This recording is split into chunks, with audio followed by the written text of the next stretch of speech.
اور تقریب سے لوٹتے ہی سب کچھ یوں اتار پھینکتی جیسے ڈرامے میں ان کا پارٹ ختم ہو گیا ہو، اور پھر حسب معمول فوراً ہی کسی نہ کسی کام میں جٹ جاتی۔ لیکن اس روز شانو باجی کی شادی میں نے پہلی بار اماں کو غور سے دیکھا اور پھر اپنی شکایت بھول کر ان سے شکوہ کر بیٹھا، اماں آپ بہت بخیل ہیں، کچھ بھی نہیں دیا آپ نے مجھے، نہ یہ اجلی رنگت، نہ یہ گہری گہری آنکھیں، اور نہ یہ لمبا قد۔ مجھے معلوم ہے لڑکیاں میرا مذاق کیوں اڑاتی ہیں، اس لیے کہ میں کم رو اور پست قد ہوں۔ دیوانہ ہوا ہے تو کوئی میری آنکھوں سے تو دیکھے کہ تو کیا ہے، اماں نے گویا تسلی دی۔ مگر آپ کی آنکھیں سب کے چہرے پر نہیں لگی ہوئی اماں، میں نے چڑھ کر کہا۔ ارے منو، یہ تو کن چکروں میں پڑ گیا ہے، اصل حسن تو کردار کا ہوتا ہے۔ اور وہ جو سب لڑکیاں میرا مذاق اڑاتی ہیں شانو باجی سمیت، ارے چھوڑ، تو منہ ہی نہ لگ ان چڑیلوں کے، بس تو ڈاکٹر بن لے، پھر دیکھنا میں تیرے لیے کیسی چاند سی شہزادی لے کر آتی ہوں، دیکھتی رہ جائیں گی یہ سب۔ اور اماں نے اپنا کہا سچ کر دکھایا۔ جب میں نے ڈاکٹری پاس کر لی تو اماں بولی، تجھے یاد ہے منو، میں نے تجھ سے وعدہ کیا تھا کہ تیرے لیے شہزادی لے آؤں گی، مگر اماں مجھے ابھی شادی نہیں کرنی۔ کیوں؟ اماں حیران رہ گئیں۔ اب نہیں کرے گا تو کیا بڑھاپے میں کرے گا؟ اس عمر میں تیرے ابا 2 بچوں کے باپ تھے، ماشاءاللہ 23 سال کا ہو گیا ہے۔ اماں دراصل میں چاہتا ہوں کہ پہلے امریکہ سے سرجری میں اسپیشلائز کر لوں۔ ہم متوسط طبقے سے تعلق رکھتے تھے، والدین نے ہمیشہ اپنی حیثیت سے بڑھ کر ہماری تعلیم و تربیت اور پرورش پر خرچ کیا تھا۔ یہ میں نے اپنی اوقات سے بڑھ کر سوچا تھا، اسی لیے کسی تدبیر کی فکر میں تھا اور میری توجہ شادی کی بجائے باہر جانے کی طرف تھی۔ میں 5 بہنوں کا اکلوتا بھائی تھا، بہنیں سب بیاہی جا چکی تھیں اور اب سوائے میرے کوئی ذمہ داری نہ تھی۔ اماں یوں تو سب بچوں کا بہت خیال رکھتیں، لیکن سب سے چھوٹا اور اکلوتا ہونے کے ناطے وہ میرے جاؤ بیجا سب ناز اٹھاتیں۔ اس موقع پر بھی والدین نے میرا ساتھ دیا۔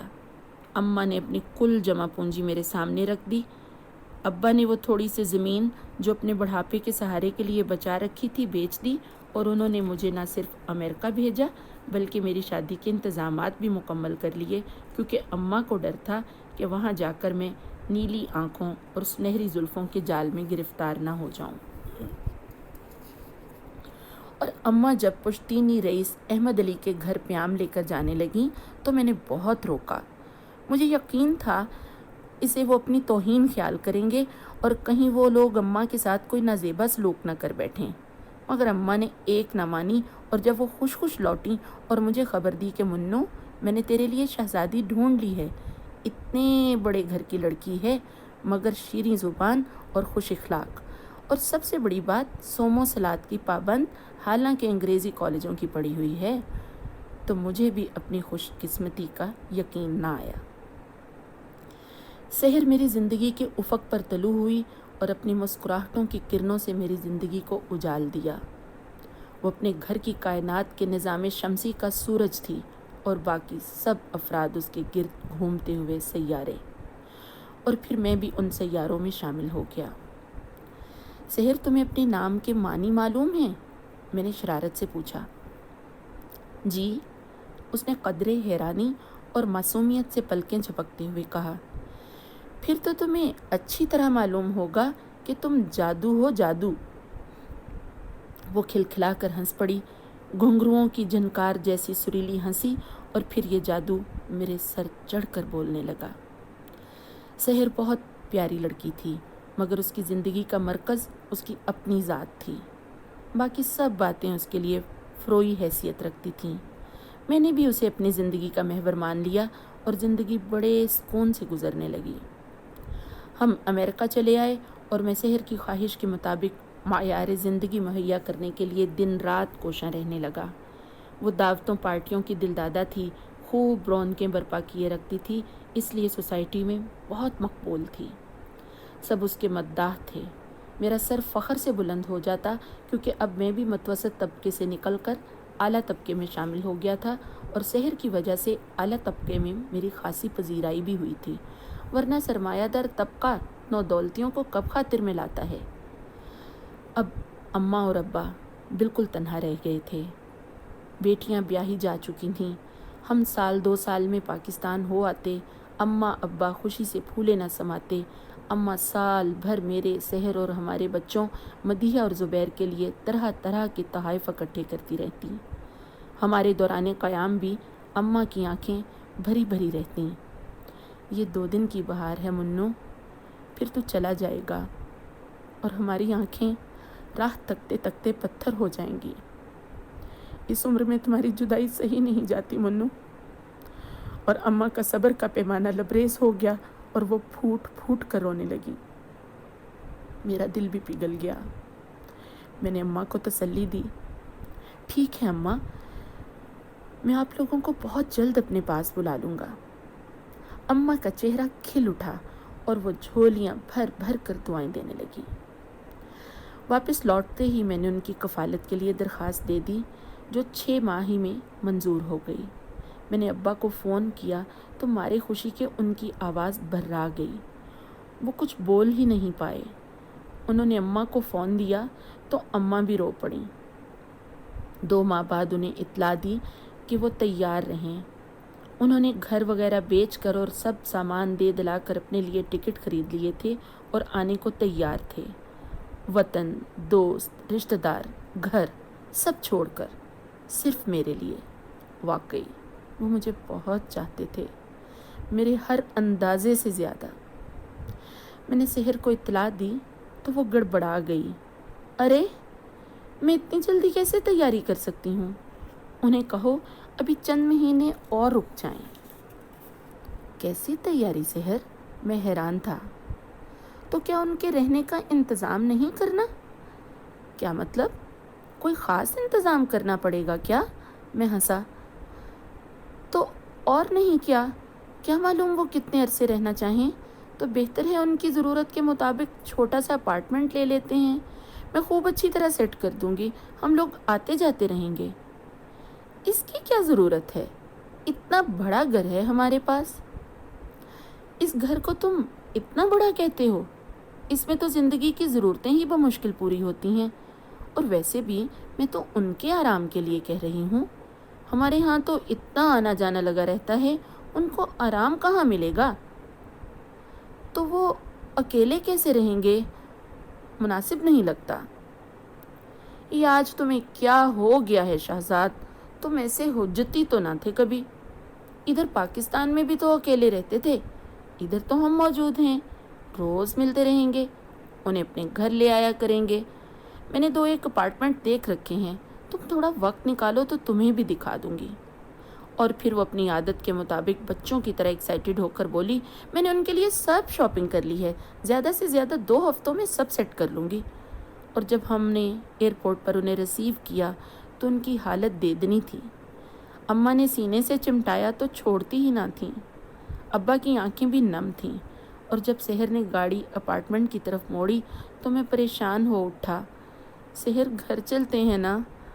اور اس نے میری بات انسنی کرتے ہوئے اماں ابا سے کہا، میں آپ لوگوں کو ایک سرپرائز دینا چاہتی ہوں، اور وہ انہیں سیدھا اپارٹمنٹ لے گئی۔ اپارٹمنٹ کافی اچھی طرح سجا ہوا تھا۔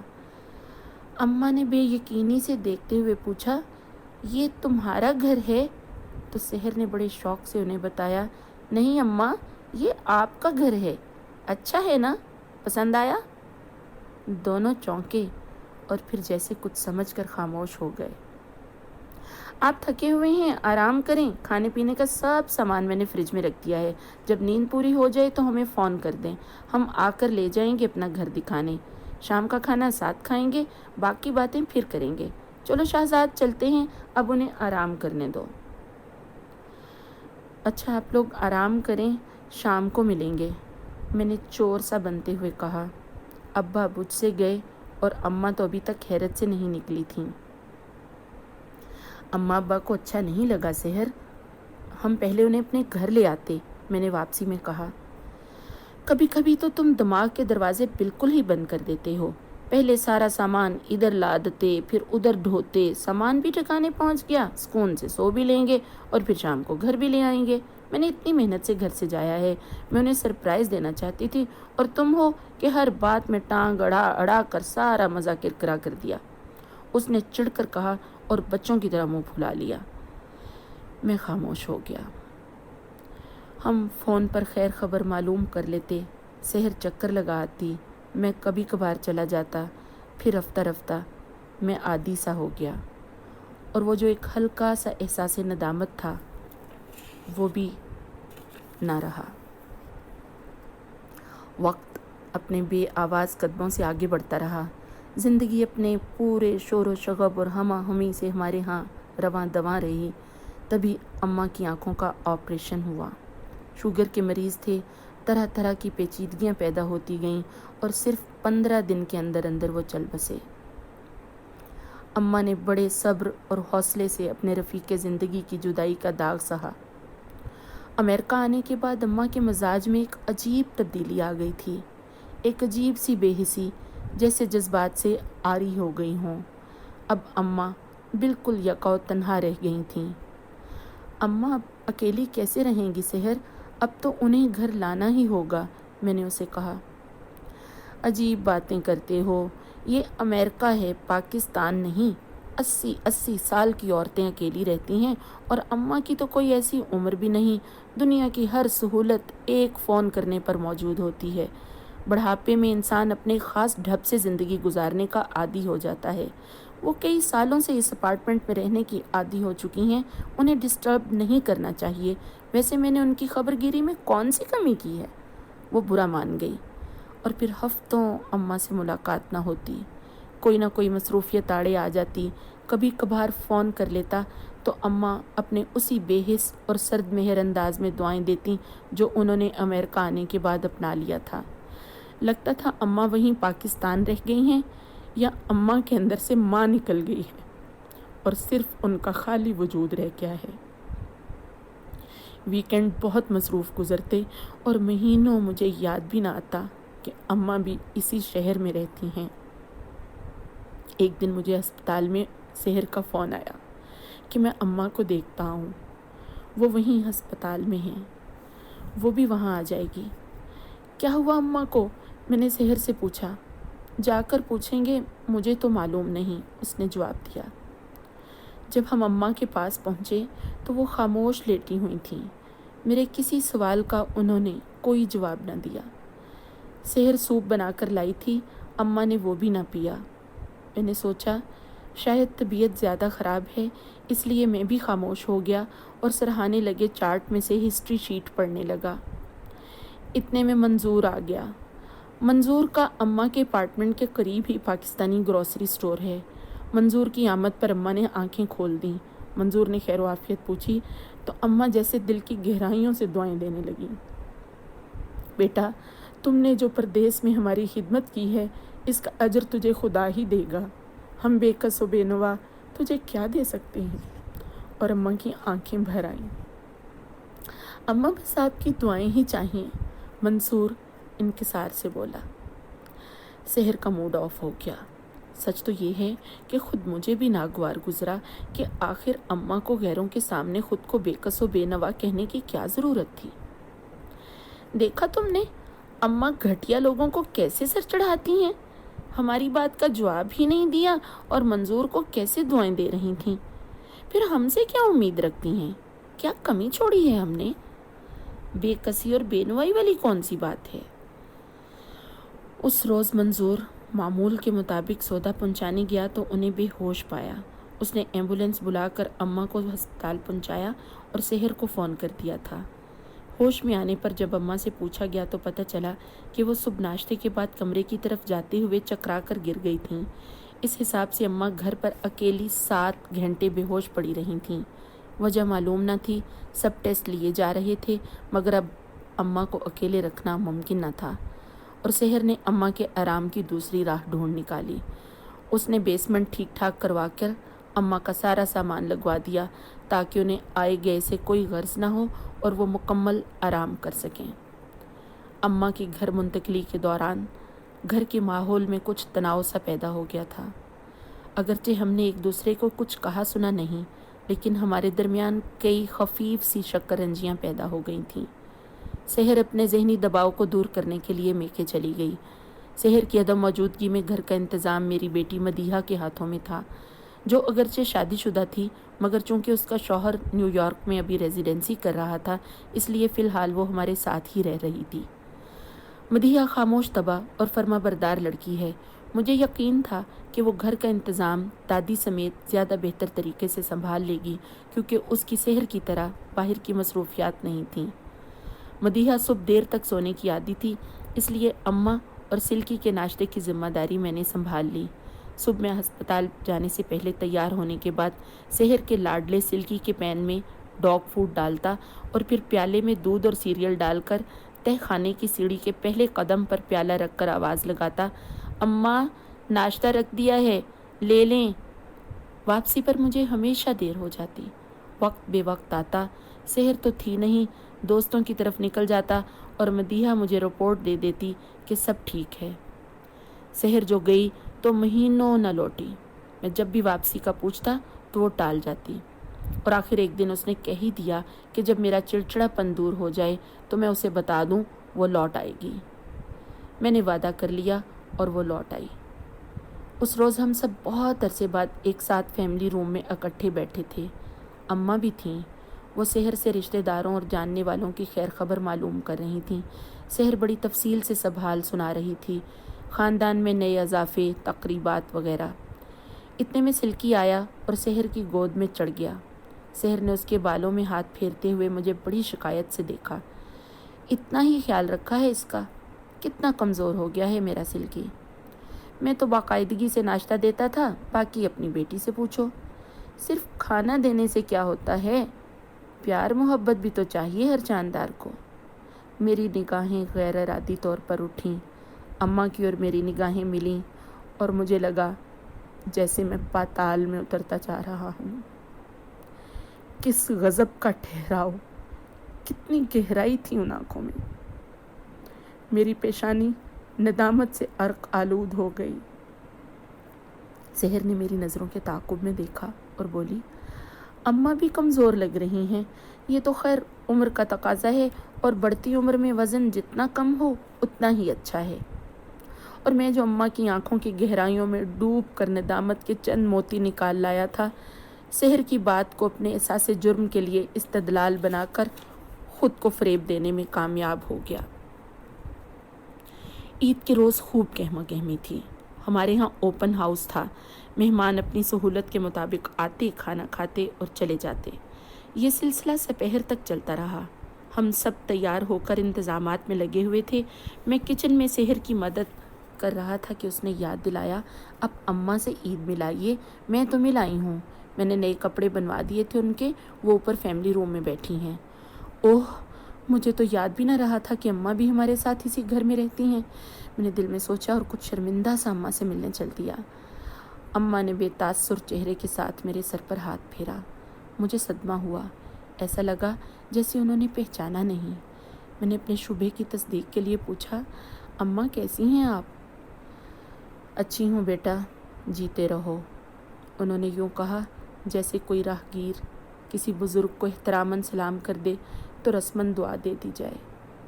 یقیناً ان کی یادداشت متاثر ہو چکی ہے، ورنہ وہ اپنے منوں سے اتنی اجنبیت کا برتاؤ کیسے کر سکتی ہیں؟ میں سحر کے پاس گیا۔ سحر، اماں نے مجھے پہچانا نہیں، ان کی یادداشت متاثر ہو گئی ہے شاید۔ نہیں بھائی، ایسی کوئی بات نہیں، سحر نے وثوق سے کہا اور مجھے رنج سا ہوا۔ تو اب اماں مجھے پیار نہیں کرتی؟ میں 5 بہنوں کا اکلوتا بھائی تھا اور بڑی منتوں مرادوں کے بعد پیدا ہوا تھا۔ اماں نے میری ولادت کا جشن اتنی دھوم دھام سے منایا تھا کہ لوگوں میں مدتوں چرچا رہا، باجوں تاشوں کے ساتھ پوری برادری کا کھانا، اور وہ بھی ایسا کہ کیا کوئی شادی میں کرے گا۔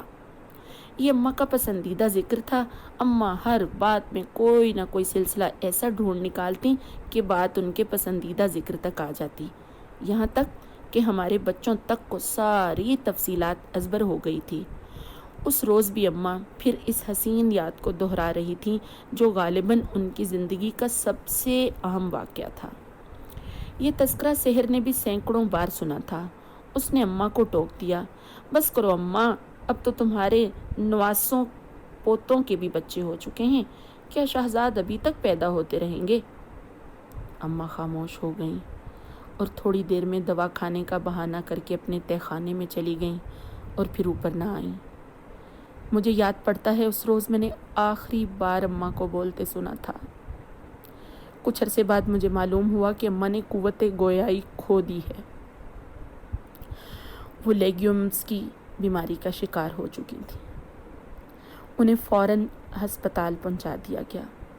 وہ 6 مہینے تک ہسپتال میں رہیں، مگر پھر آخرکار ڈاکٹروں نے جواب دے دیا کہ وہ مزید کوئی مدد نہیں کر سکتے۔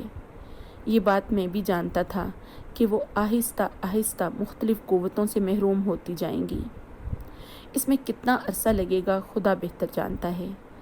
جب سے اماں نے قوت گویائی کھوئی تھی تب سے ان کی آنکھیں بہت بولنے لگی تھیں۔ وہ سارے شکوے شکایتیں جو انہوں نے بے حسی اور سرد مہری کی تہوں میں چھپا رکھی تھیں، ان کی آنکھیں اتنی فصاحت و بلاغت بیان کرتیں کہ میں تمہیں ساتھ کھڑے ہوئے لوگ بھی سمجھ جاتے۔ میں شرم سے پانی پانی ہو جاتا، اور جب جاننے والے ہمدردی سے ترس کھاتے تو میرے لیے اپنے قدموں پر کھڑا ہونا مشکل ہو جاتا اور میں لوٹ آتا۔ اب اماں ایک چلتی پھرتی عورت نہیں، گوشت کی لوت نہیں، ایک زندہ لاش تھیں۔ سحر کو تو انہیں دیکھتے ہی ڈپریشن ہونے لگتا۔ مدیحہ اپنے شوہر کے ساتھ جا چکی تھی۔ معمر شہری ہونے کی وجہ سے انہیں صبح سے شام تک سرکاری طور پر نرس کی سہولت میسر تھی، مگر اماں کو تو 24 گھنٹے نگہداشت چاہیے تھی۔ بھلے میں اعتراف نہ کرتا، لیکن مجھے معلوم تھا کہ میں نے پہلے بھی اماں کی کوئی پرواہ نہیں کی تھی، اور اب تو معاملہ ہی اور تھا۔ آخر یہاں کی سہولتوں سے فائدہ اٹھاتے ہوئے اماں کو ہاسپس بھیجنے کا طے کر لیا گیا، جہاں لاعلاج مریض اپنی موت کا انتظار کرتے ہیں۔ جب اماں کو اس فیصلے کا علم ہوا تو ان کے شکستہ اعصاب بالکل ہی جواب دے گئے۔ ان کے آنسو تھے کہ تھمنے کا نام نہ لیتے تھے۔ وہ برسوں کے روکے ہوئے طوفان کو آج بہا دینے پر تلی ہوئی تھیں، اور پھر بات ان کے قابو میں نہ رہی، یہاں تک کہ انہیں دوا کھلا کر سلانا پڑا۔ اماں کے آنسو دیکھ کر متذبذب تھا، مگر اماں جاگیں تو ان کی گہری گہری آنکھیں بالکل خشک تھیں، اندھے کنووں کی طرح۔ اس روز پہلی بار اماں کی آنکھوں سے التجا جھانکی۔ انہوں نے اشارے سے کاغذ قلم مانگا اور پرزے پر لکھا، منو، میرے بچے، خدا کے لیے مجھے وہاں نہ بھیجو، چاہے زندہ دفن کر دو۔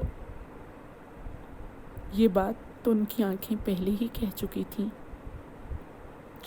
سحر کو شدید ڈپریشن ہونے لگا، اس کا دل ڈوبنے لگا اور وہ نیم بے ہوش سی ہونے لگی۔ اس کی سہیلی اس کا دل بہلانے کے لیے اسے اپنے گھر لے گئی۔ اس کی طبیعت اماں کی حالت دیکھنے کی متحمل نہیں ہو رہی تھی، اس لیے اماں کو ہاسپس بھیجنا ناگزیر ہو گیا۔ میں نے اماں کو تسلی دی، اماں اب فکر نہ کریں، میں ہر روز آپ کے پاس آؤں گا۔ اماں طنز سے مسکرائیں، مایوسی سے سر جھٹکا اور آنکھیں بند کر کے خاموش ہو گئیں۔ کئی روز تک اماں کی صورت میری نگاہوں میں پھرتی رہی۔ میرا دل چاہتا تھا کہ میں اماں کو دیکھنے جاؤں، مگر موقع نہیں مل رہا تھا۔ دنیا داری کی شرم مانے تھی۔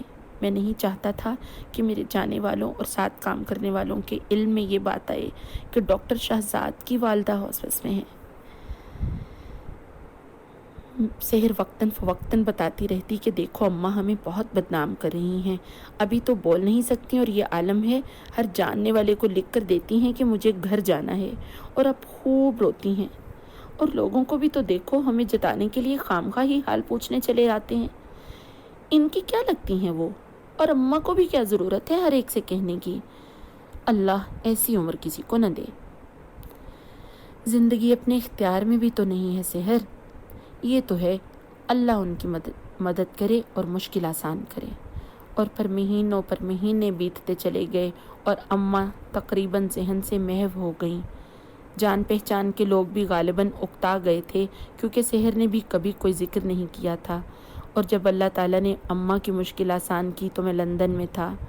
واپسی کے سفر میں ایک دہشت سی مجھ پر سوار تھی کہ اب تو اماں کا سامنا کیے بنا چارہ نہیں۔ کیسے دیکھوں گا میں انہیں؟ ان کی ناراض روح بھی تو کہیں آس پاس ہوگی، میں آخری وقت پر ان سے معافی ہی مانگ لیتا۔ وہ تو اتنی نرم دل تھیں، یقیناً معاف کر دیتی۔ ایئرپورٹ پر میرے کئی دوست مجھے لینے اور تسلی دینے کو موجود تھے۔ میں گھر تک کے راستے میں کچھ نہ بولا۔ مجھے بتایا گیا کہ اماں کو گھر لے آئے ہیں، تجہیز و تکفین ہو چکی ہے، رات بھر کے لیے گھر پر رکھیں گے اور کل ظہر کی نماز کے بعد جنازہ ہوگا۔ سب کچھ طے شدہ تھا، تو اماں گھر پر ہیں؟ اور میرے ذہن میں وہ نقشہ پھر گیا جب دادی کی وفات پر ان کا پلنگ سر صحن کے درمیان میں رکھا تھا اور چاروں طرف پھوپھیاں، چچا، ابا، اماں اور دوسرے اعزاء و اقربا دھاڑے مار مار کر رو رہے تھے۔ مجھے بتایا گیا کہ میری بہنیں بھی پہنچ چکی ہیں۔ کچھ بھی ہو، میں اماں کی لاش دیکھنے کی خود میں ہمت نہیں پا رہا تھا۔ گھر میں داخل ہوا تو عجیب گہما گہمی تھی۔ لوگ ادھر سے ادھر آ جا رہے تھے، چل پھر رہے تھے۔ ماتم کے گھر جیسی صورتحال نہ تھی۔ کوئی روتا دکھائی نہیں دے رہا تھا اور نہ کہیں اماں کا پلنگ دکھائی دے رہا تھا۔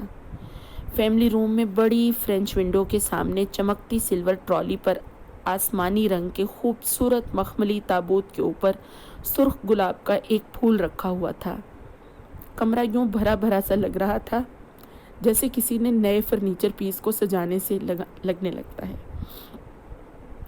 ادھر ادھر صوفوں پر، کشنوں پر اور کارپیٹ پر خواتین چھوٹے چھوٹے گروپوں میں بیٹھی مختلف موضوعات پر باتیں کر رہی تھیں۔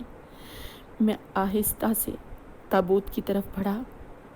اماں اس کے اندر ابدی نیند سو رہی تھیں۔ میں نے ڈھکنا نہ اٹھایا کہ مجھ میں اس کی ہمت ہی نہیں تھی۔ مجھے خوف تھا کہ ان کے چہرے کی بے بسی اور خاموش شکوے اب بھی زبان بے زبانی سے بولیں گے کہ زندگی میں تو اس گھر میں میرے لیے جگہ نہ تھی، اب کیوں لے آئے ہو دنیا دکھانے کے لیے؟ اور میں نے ان کا آخری دیدار نہ کیا۔ کمرے سے نکلتے ہوئے، مردانے میں جاتے ہوئے میں نے اپنی بہن کی آواز سنی۔ وہ پرسہ دینے والی کسی خاتون سے کہہ رہی تھیں، اماں نے بڑی شان سے زندگی گزاری ہے، ماشاءاللہ، بچوں سے لے کر پوتوں اور نواسوں تک کی خوشیاں دیکھیں۔ بھابھی اور بھائی جان نے بڑی خدمت کی ہے، اللہ ایسا نصیب سب کا کرے۔ میرا سب جواب دے گیا اور میں اپنے دوست ڈاکٹر سہیل کے گلے لگ کر بچوں کی طرح پھوٹ پھوٹ کر رو دیا۔ کچھ روز مجھے اندر ہی اندر احساس جرم ہوتا رہا، مگر پھر زندگی کی مصروفیتوں اور ہنگاموں نے مجھے اپنے اندر جذب کر لیا اور اماں قصہ پارینہ بن گئیں۔ مگر آج جنک یارڈ میں جگہ جگہ پرانی چیزوں کی زنگ خوردہ ڈھیریوں کو دیکھ کر مجھے یوں لگا جیسے میرے دماغ کی سب الجھی تاروں سے اماں کا الجھے بالوں والا کانپتا ہوا سفید سر اور بجھی بجھی آنکھیں ابھر آئی ہیں اور میں ان کا سامنا نہیں کر پا رہا۔ پھر وہ آنکھیں اندھے کنووں کی طرح گہری ہوتی جا رہی ہیں اور میں کہیں پاتال میں دھنستا جا رہا ہوں، بہت نیچے، بہت ہی نیچے۔